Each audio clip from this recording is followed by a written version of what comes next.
আসসালামু আলাইকুম। ইসরায়েল হামলা চালিয়েছে লেবাননে। ইয়েমেনে হামলা নিয়ে বিভক্তি রিপাবলিকানদের মধ্যে ট্রাম্পের সমালোচনা অনেক কংগ্রেসম্যানের। চিরশত্রু চীন, জাপান, দক্ষিণ কোরিয়ার পররাষ্ট্রমন্ত্রীদের ঐতিহাসিক বৈঠক টোকিওতে। ইউক্রেন বিষয়ে ব্রিটেনের প্রধানমন্ত্রীর প্রস্তাব বাতিল যুক্তরাষ্ট্রের। পুতিনের প্রায় সব দাবি মেনে নেওয়ার পথে যুক্তরাষ্ট্র। পুতিনকে সুপার স্মার্ট হিসেবে আখ্যায়িত ট্রাম্পের বিশেষ দূত স্টিভ উইটকফের। বিডিভিউস এন্টারটেইনমেন্টে স্বাগত জানাচ্ছি আমি ফাহাদিয়া মিতো। আজ জানাবো প্রতিরক্ষা সংক্রান্ত গুরুত্বপূর্ণ কিছু খবর। ইসরায়েল শনিবার ব্যাপক মাত্রায় হামলা চালিয়েছে দক্ষিণ লেবাননে। ইসরায়েলের প্রধানমন্ত্রী বেনিয়ামিন নেতানিয়াহুর নির্দেশে ইসরায়েল আর্মি কয়েক দফা ধ্বংসাত্মক বিমান হামলা চালায়। এতে নিহত হয়েছে কমপক্ষে 7 জন লেবানিজ। ইসরায়েল আর্মি বলেছে, দক্ষিণ লেবাননে হিজবুল্লাহর সদর দফতর, অস্ত্র গুদাম এবং অন্যান্য অবকাঠামো সহ 1 ডজনের বেশি লক্ষ্যমাত্রায় এই হামলা চালানো হয়েছে। শনিবার লেবানন থেকে কমপক্ষে 6টি রকেট হামলার ঘটনা ঘটে ইসরায়েলের মেতুলা বসতি এলাকায়। এর জবাবে ইসরায়েল হামলা চালিয়েছে বলে দাবি করেছে তারা। তবে হিজবুল্লাহর পক্ষ থেকে বলা হয়েছে তারা ইসরায়েলে কোনো হামলা চালায়নি। এদিকে শনিবার গাজায় ইসরায়েলের হামলায় নিহত হয়েছে কমপক্ষে 40 জন ফিলিস্তিনি। এদের মধ্যে রয়েছে বেশ কয়েকজন শিশু। আল জাজিরার খবরে বলা হয়েছে, শিশুসহ একই পরিবারের 5 জন আটকা পড়েছে একটি ভবনের ধ্বংসস্তূপের নিচে। জাপানের রাজধানী টোকিওতে শনিবার অনুষ্ঠিত হয়েছে চীন, জাপান এবং দক্ষিণ কোরিয়ার পররাষ্ট্রমন্ত্রীদের বৈঠক। বর্তমান আন্তর্জাতিক প্রেক্ষাপটে এই বৈঠককে ঐতিহাসিক হিসেবে আখ্যায়িত করা হয়েছে আল জাজিরা সহ বিভিন্ন গণমাধ্যমের বিশ্লেষণে। বৈঠকে চিরশত্রু 3 দেশ নিরাপত্তা এবং অর্থনৈতিক ক্ষেত্রে একসাথে কাজ করার বিষয়ে অঙ্গীকার করেছে। বৈঠকে 3 দেশ একমত হয়েছে পরস্পর আলোচনার মাধ্যমে নিজেদের সমস্যার সমাধান এবং বাণিজ্য বৃদ্ধির বিষয়ে। জাপান এবং দক্ষিণ কোরিয়া এশিয়া প্যাসিফিক অঞ্চলে যুক্তরাষ্ট্রের অন্যতম ঘনিষ্ঠ মিত্র। এই 2 দেশ একই সাথে চীনের ঘোরতর শত্রু। জাপান দক্ষিণ কোরিয়ার মধ্যে রয়েছে বিভিন্ন দ্বীপ নিয়ে বিরোধ। একই সাথে জাপানের সাথে সেনকাকু সহ বিভিন্ন দ্বীপের মালিকানা নিয়ে বিরোধ রয়েছে চীনের সাথে। ডোনাল্ড ট্রাম্প দ্বিতীয়বারের যুক্তরাষ্ট্রের প্রেসিডেন্ট নির্বাচিত হবার পর থেকেই যুক্তরাষ্ট্রের সাথে সম্পর্কের অবনতি ঘটতে থাকে জাপান এবং দক্ষিণ কোরিয়ার সাথে। এর আগের মেয়াদে যখন ট্রাম্প ক্ষমতায় ছিলেন তখনও জাপানের সাথে সম্পর্কের অবনতি ঘটে। বিশ্বের 80টির বেশি দেশে 8 শতাধিক সামরিক ঘাঁটি রয়েছে যুক্তরাষ্ট্রের। সবচেয়ে বেশি সেনা রয়েছে জাপানে। সেনা উপস্থিতির দিক দিয়ে তৃতীয় অবস্থানে রয়েছে দক্ষিণ কোরিয়া। আগের মেয়াদে ক্ষমতায় থাকতেই ট্রাম্প ঘোষণা দেন, জাপানে উপস্থিত যুক্তরাষ্ট্র আর্মির যাবতীয় খরচ জাপানকে বহন করতে হবে। জাপানকে আরও বেশি অস্ত্র কিনতে হবে যুক্তরাষ্ট্র থেকে। এ নিয়ে 2 দেশের মধ্যে সম্পর্ক তিক্ত আকার ধারণ করে। সেই একই ধারা শুরু হয়েছে এবারও। যুক্তরাষ্ট্রের মিত্র জাপান দক্ষিণ কোরিয়ার সম্পর্ক বৃদ্ধির উদ্যোগ নিয়েছে আঞ্চলিক শক্তি চীনের সাথে। অথচ কয়েক মাস আগে বাইডেন প্রশাসনের সময়ও জাপান বারবার বলেছে, তাইওয়ান নিয়ে সম্ভাব্য যে কোনো যুদ্ধে তারা তাইওয়ান যুক্তরাষ্ট্রের পক্ষ নিয়ে চীনের বিরুদ্ধে সরাসরি যুদ্ধে অংশ নেবে। জাপান দক্ষিণ কোরিয়া উভয় দেশ অনেক বছর ধরে ব্যাপক সামরিক প্রস্তুতি গ্রহণ করে চলছে উত্তর কোরিয়া ও চীনকে মোকাবেলার জন্য। উত্তর কোরিয়া এবং চীনকে মোকাবেলার জন্য জাপান দক্ষিণ কোরিয়া দীর্ঘদিন ধরে নিবিড় সামরিক সম্পর্ক রক্ষা করে চলছে যুক্তরাষ্ট্রের সাথে। চীনকে মোকাবেলায় জাপানের একান্ত উদ্যোগে যুক্তরাষ্ট্র, ভারত, অস্ট্রেলিয়া এবং জাপান মিলে গঠন করা হয়েছে 4 দেশীয় জোট কোয়াড। বাইডেন প্রশাসনের শুরুর দিকে কোয়াড বেশ গতি লাভ করলেও 2021 সালে যুক্তরাষ্ট্র, অস্ট্রেলিয়া, ব্রিটেন 3 দেশীয় পারমাণবিক সাবমেরিন নির্মাণ চুক্তির পর অনেকটা অকার্যকর হয়ে পড়ে কোয়াড। এই অবস্থায় শনিবার 3 দেশের পররাষ্ট্রমন্ত্রী পর্যায়ের বৈঠকে খুবই তাৎপর্যপূর্ণ ঘটনা হিসেবে দেখা হচ্ছে বিভিন্ন মহল থেকে। ইয়েমেনে হামলা নিয়ে 2 ভাগে বিভক্ত হয়ে গেছে ডোনাল্ড ট্রাম্পের দল রিপাবলিকানরা। নির্বাচনী প্রচারণায় ডোনাল্ড ট্রাম্প অসংখ্যবার বলেছেন তিনি বিশ্বে শান্তি স্থাপন করবেন, তিনি যুদ্ধ চান না।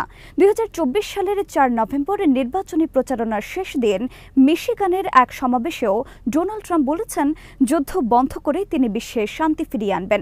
কিন্তু 15 মার্চ ইয়েমেনের বিরুদ্ধে যুক্তরাষ্ট্রের সর্বাত্মক হামলাকে ট্রাম্পের শান্তি স্থাপন বিষয়ক অঙ্গীকার ভঙ্গ হিসেবে মনে করছে করছেন অনেক রিপাবলিকান নেতা। ট্রাম্পের দল রিপাবলিকানদের মধ্যে দুটি ধারা রয়েছে। একটি ধারা চায় যুক্তরাষ্ট্র শক্তি প্রয়োগ করবে বিশ্বের অন্যান্য দেশের ক্ষেত্রে, আরেক পক্ষ যুদ্ধ এবং শক্তি প্রয়োগের বিরুদ্ধে। তারা সারা বিশ্বে যুক্তরাষ্ট্রের বিপুল সামরিক উপস্থিতিরও বিরুদ্ধে। বিশ্বের বিভিন্ন দেশ থেকে যুক্তরাষ্ট্রের সামরিক ঘাঁটি গুটিয়ে আনা এবং সামরিক ব্যয় কমানোর পক্ষে তারা। ডোনাল্ড ট্রাম্প ছিলেন এই শেষের পক্ষে, যারা যুদ্ধবিরোধী। কিন্তু ইয়েমেন হামলার নির্দেশের মাধ্যমে ট্রাম্প মূলত খুশি করলেন যুক্তরাষ্ট্রের যুদ্ধবাজদের। ট্রাম্পের বিরুদ্ধে যুক্তরাষ্ট্রের সমালোচনা চলছে, তিনি যুক্তরাষ্ট্রের যুদ্ধবাজদের খপ্পরে পড়েছেন। আগেরবারও তিনি যুদ্ধ থেকে বের হয়ে আসতে চাইলেও যুদ্ধবাজদের কারণে সফল হতে পারেননি। এবারও দায়িত্ব গ্রহণের শুরুতেই তার উপর প্রভাব বিস্তারের চেষ্টা করছে যুদ্ধবাজরা।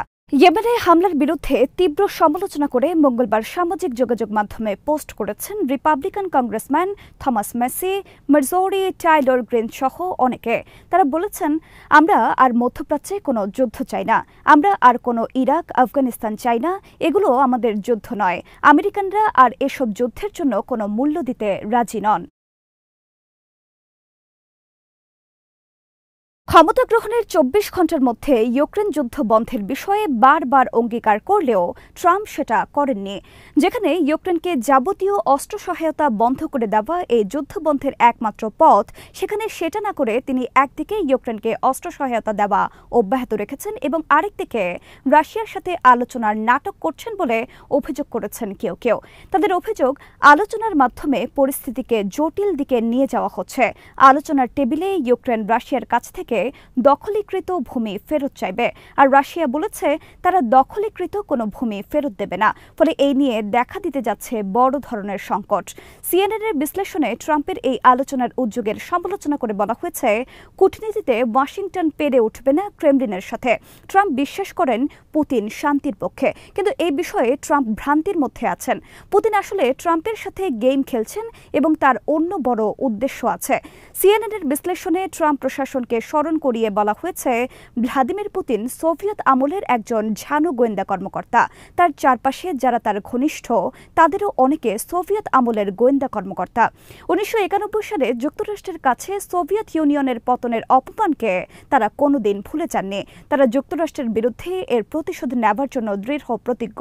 পুতিন প্রকাশ্যে বলেছেন, তিনি ইউক্রেনকে কোনো স্বাধীন দেশ হিসেবে স্বীকার করেন না। তার দাবি, ন্যাটোকে ফিরে যেতে হবে ১৯৯০ সালের পূর্বের সীমানায়। পুতিনের লক্ষ্য নতুন বিশ্ব ব্যবস্থা প্রতিষ্ঠা, যার নেতৃত্বে থাকবে রাশিয়া। সুতরাং ট্রাম্প পুতিনের যতই প্রশংসা করুক না কেন, তাতে মোটেও গা ভাসাবেন না পুতিন এবং ট্রাম্পকে কোনো ছাড় দেবার পাত্র নন তিনি। তিনি শান্তির কথা বললেও ট্রাম্পের ৩০ দিনের যুদ্ধবিরতি প্রস্তাব মেনে নেননি বিনা শর্তে। সিএনএনের বিশ্লেষণে বলা হয়েছে, বৈশ্বিক ভূ রাজনৈতিক লক্ষ্য অর্জনের জন্য পুতিন তার নাগরিকদের স্বার্থ ছুড়ে ফেলতেও পরোয়া করেন না।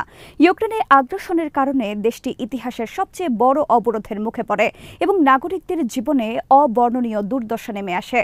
পুতিন রাশিয়ার অতীত গৌরব ফিরিয়ে আনার পক্ষে এবং সেজন্য ইউক্রেন যুদ্ধে তিনি উৎসর্গ করেছেন হাজার হাজার রাশিয়ান সেনার জীবন।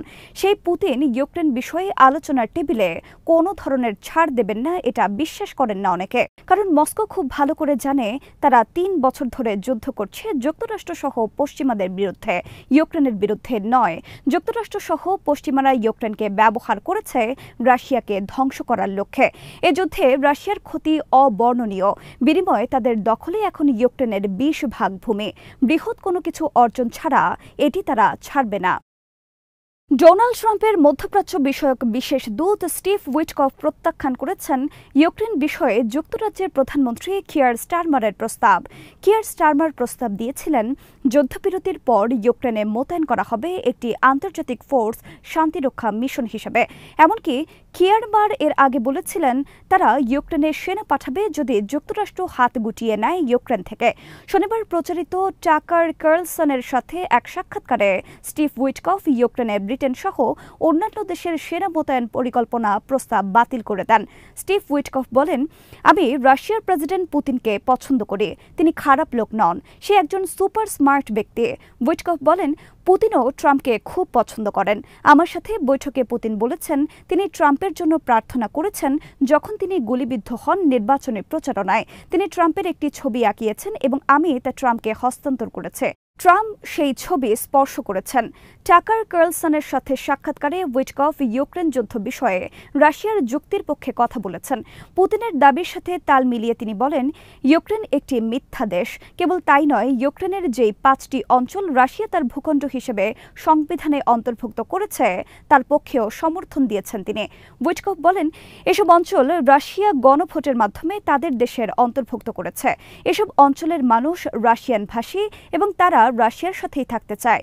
ইউক্রেন বিষয়ে যুক্তরাষ্ট্র রাশিয়ার মধ্যে পুনরায় শান্তি আলোচনা অনুষ্ঠিত হতে যাচ্ছে আগামী সোমবার সৌদি আরবের রাজধানী রিয়াদে। আজ এখানে শেষ করছি। সমরাষ্ট্র, প্রতিরক্ষা ও কূটনীতির নানা তথ্য জানতে চোখ রাখুন বিডিপিওস ইনফোটেনমেন্টে। চ্যানেলটি ভালো লাগলে সাবস্ক্রাইব করুন, সংযুক্ত থাকুন আমাদের ফেসবুক পেজে। আল্লাহ হাফেজ।